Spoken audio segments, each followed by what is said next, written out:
What's going on, everybody? Eric Lindquist at Stochastic here on the Odd Chopper channel, coming to you with another edition of Lindy's Leans, Likes, and Locks. Hit that like button, subscribe button, and notification bell as we get going. Goes a long way for me on this video, goes a long way for you. You become apprised whenever great content is going live here at our little YouTube neck of the woods, if you will.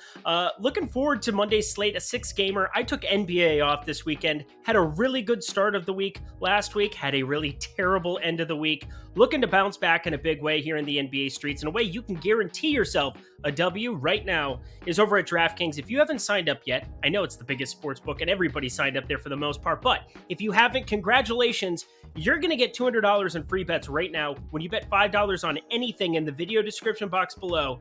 Get yourself access to that $200. So pretty much a no-brainer offer. I'll talk about what I'm interested in betting throughout this program with leans, likes, and locks. A lean being something I'm thinking about betting. A like means that, hey, go ahead and bet that. Put that over at DraftKings if you want on the $5 over there. And then the lock, my favorite bets on the board. With just 6 games, we only have, I believe, one of those on the board for tomorrow, but looking forward to it. Hopefully you guys enjoy it. So without further ado, let's get to the picks.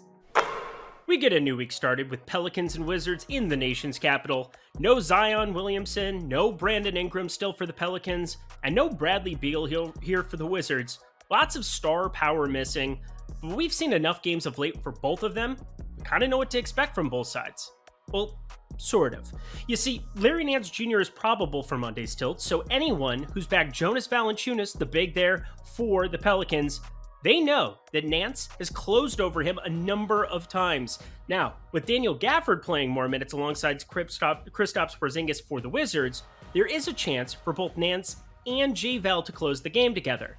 And it's not like the books aren't privy to this, but I'm throwing this little anecdote in because as of this second on Sunday night, there are no Valanciunas props available yet. You heard me. None. So, I was looking at shorting him. There's a good chance I will end up shorting him, but wanted to throw that out there ahead of time. If Larry Nance is active, he is currently probable. Gotta assume he's playing basketball tomorrow. That is something I'm looking at doing.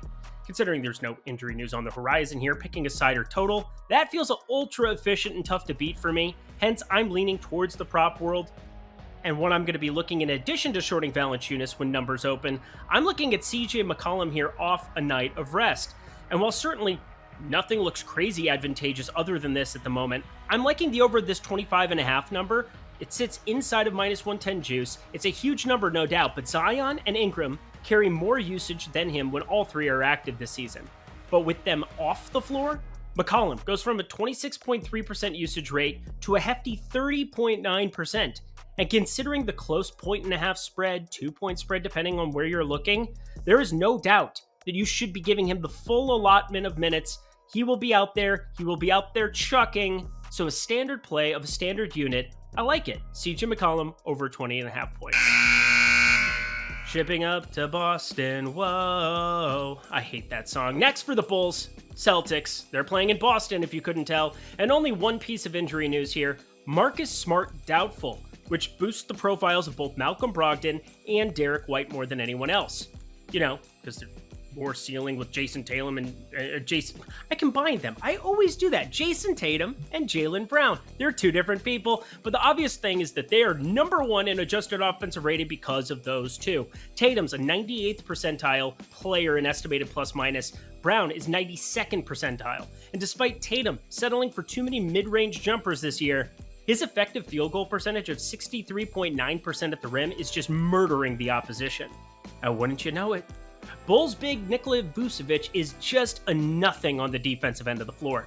I mean, he's never been good on the defensive end of the floor, but he's found ways of being serviceable in years past through blocks, through other things. This season, however, a 6th percentile defender in terms of estimated plus minus according to dunksandthrees.com. In other words, if I fire any props here, it'll probably revolve around Tatum's points props or overall P plus R plus A. That's points plus rebounds for assists for all of you newbies. But let's highlight our boy Zach LaVine, shall we? With an obvious bright spot.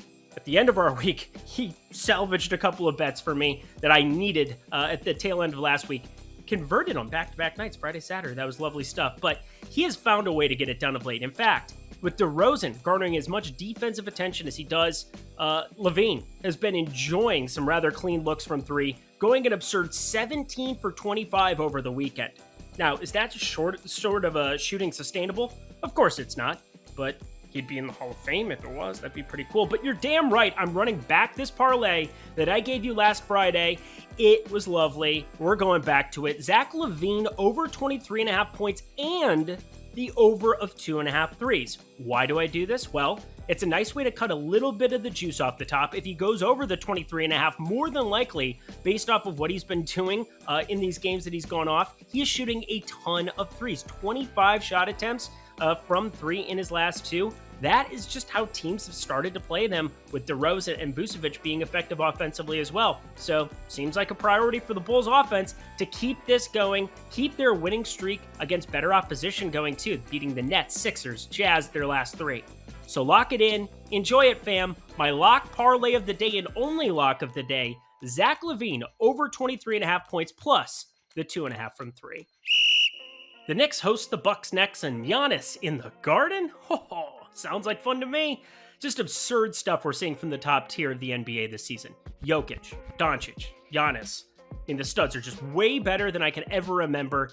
And just wait for this Wembanyama fellow to come over from France next year. It's just an embarrassment of riches for the sport at the moment.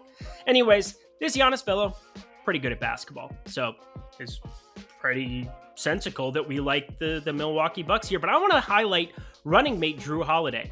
In fact, they've been a much different team with Holiday in the lineup this season, which shouldn't be a surprise due to his two-way prowess. Elite defender, elite passer of the basketball, and that's really all it takes. In fact, Jrue is actually having a down season shooting the basketball, just a 56% true shooting percentage. And yet he still garners a plus 2.5 offensive plus minus. That makes him a 90th percentile offensive talent anyways. That's pretty absurd. So as far as our bets go, I get this Knicks team has ran so hot of late. They win a lot, then they lose a lot, then they win a lot. But the Bucks are laying just a bucket on the road here. And Jalen Brunson, who's really a catalyst alongside Julius Randle here on this run, he has to deal with Jrue Holiday defense. And I don't say that about many players whatsoever. I don't highlight defense because in the modern era with the pick and roll, who's guarding who doesn't matter nearly as much as people think it does. But in this case, it gets the exception, and thus the Bucks find two of their big three. Yes, Chris Middleton continuing to be out. I still like the Bucks here. Milwaukee -2. I like it. I especially like if you would go to DraftKings and bet that Milwaukee -2. You bet $5 on it right now, you're going to get $200 of free bets, no strings attached. Simply go to the video description box below, bet $5 or more, yes, $5 or more on that Milwaukee -2, and get yourself $200 free dollars right now. No strings attached. Doesn't beat that.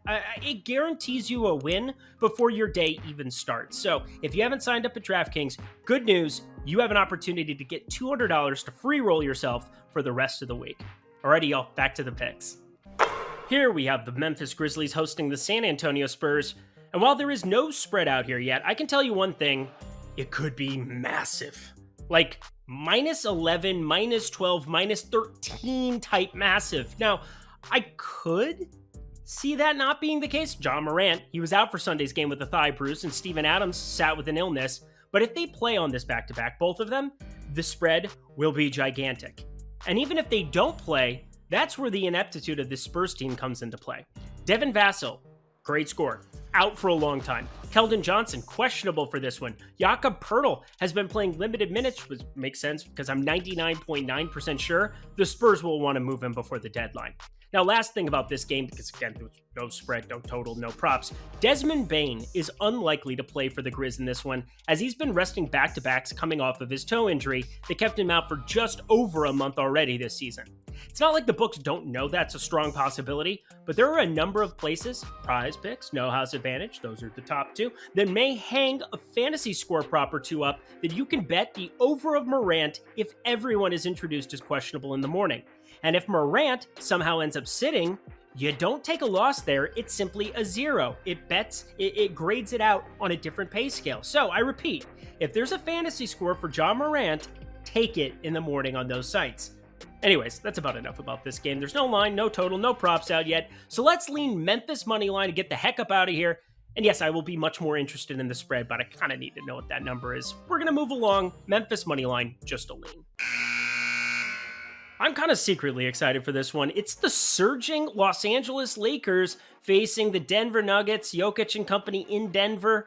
And what a world where the Lakers, without Anthony Davis, win 5 games in a row. But here we are. We've got Thomas Bryant playing like a grown man down low, Russell Westbrook playing like it's 2016 again, and Dennis Schroeder, dude is not good. Just stop it already. He's not this good.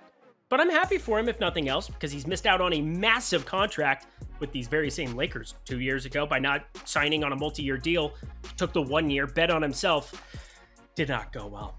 Anyways, with Austin Reeves, Lonnie Walker, both of them out for this one, expect more big minutes by that ensemble. You're going to see Russ. You're going to see a lot of Dennis Schroeder. Is what it is. Maybe they can pull off some more heroics, even Kendrick Nunn being added to the fray in a couple spots. But I, for one, do not think that happens. Still, we're looking at -8.5. I think that's about a perfectly efficient number. What I would be interested in, though, perhaps, is taking an over here. I have this graded around 242. I would like to see it come down a little bit, and if it starts moving itself up, I'm happy to just stay away from it altogether, but 239.5, if it were to drop just a little bit, I think there's enough meat on that bone to make it a bet. But as of right now, even with the Lakers playing way up in pace, second in the NBA, 102.3 possessions per 48 minutes, it's still not good enough when you look at the Denver side behind Jokic, just playing a lot slower, because that's what you're going to do when you have Nikola Jokic and a big of his prowess. They're 20th in pace, not nearly as enticing, but the game environment itself, the offensive efficiency of having everybody there, Nikola Jokic should help this total out a little bit. Over 239.5, that's where I'm leaning. And our last game of the night, perfectly healthy Denver team in the last one. We go to a perfectly healthy Sacramento team to round out our night. They're hosting the Orlando Magic here, and I'm not really sure what to make of Sacramento at certain times. They've been very, very good at home, no doubt about it. Ended up losing that close one up against the Lakers last time out, but they're perfectly healthy. Looks pretty good. Sabonis, Fox, this tandem is starting to work out. They want to shoot the beam off over there in Sacramento. Ridiculous thing. Go Google it, but whatever. I'm not all that bought into them as a long-term solution as a basketball team, but one thing I am into is the emergence of Markelle Fultz. We're starting to see low 30s minutes from him alongside Franz Wagner. Paolo Banchero living up to that #1 billing that we've had from him. Wendell Carter Jr. back in the fray here playing big minutes. I don't think Bull ends up returning for this one. That's the big thing to highlight here. It would be nice to get another offensive piece out on the floor for this Orlando team at the center position, at the power forward position. But as it stands right now, I still think +6.5 is a lot to be laying against a team that is starting to get the pieces together. Now, it's +6 over at DraftKings, our sponsor right now.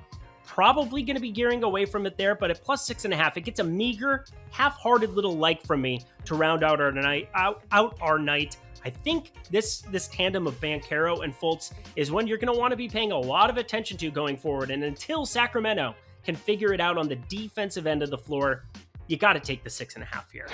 And that does it for another edition of Lindy's Leans, Likes, and Locks. You know what to do. Head to that comment section below. Let me know your favorite plays on Monday's slate. I'll be able to react to any questions you might have. I know that there was one spread missing. You can always hit me up on Twitter at Eric Lindquist. You can hit me up in that comment section below. I'll be sure to respond to you. The best place to find me, that premium Discord. I'm in there every Monday through Friday, giving you guys my betting cards, my best plays, reacting to news live. It's a great time, so sign up for that in the video description box below too if you're interested. Alrighty, y'all, we're here. We're ready for another week of hoops. I'm looking forward to it. Hopefully you are too. I'm Eric Lindquist. Best of luck in the NBA streets on Monday.